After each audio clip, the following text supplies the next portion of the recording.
Yes, so we're back. So what we're gonna do, we're about to put on some stain on this chair. And what happened to this chair is what happened because of how the chairs were caned and we are not removing the cane or putting back new cane. The way how caning is done, sometimes it goes through the joints. So you cannot separate the chair at the back because the cane weaves all through, each joint. That's how it holds the cane together. But at the front, while standing, you'll get a little movement because you are a mortise and a tenant, and that is something that is very important.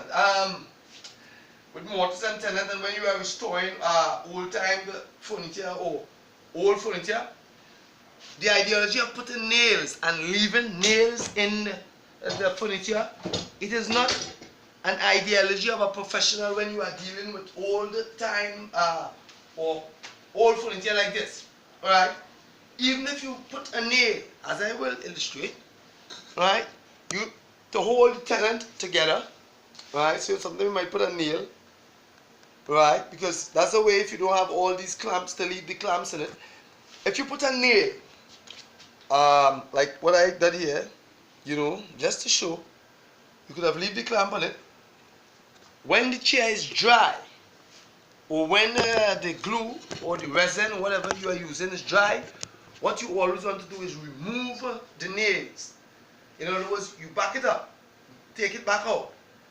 Reason being, since it was handmade, and down the line, if somebody wants to restore it, because chairs, that's how it was designed, to be restored, right? And it's shaking because the resin or the glue isn't there.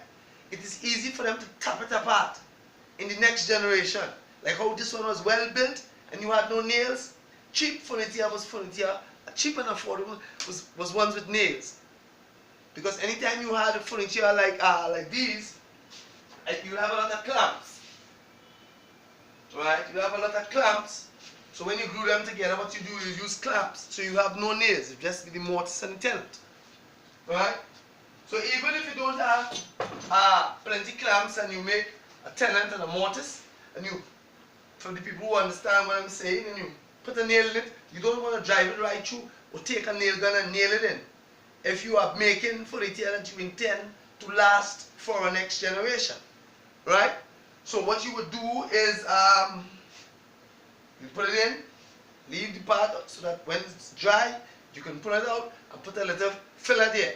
What happens for the next person if they decide to restore it 40, 50 years down the line, and the resin, dry rot or whatever, they don't have the problem of the nail through the tenant, which will burst, the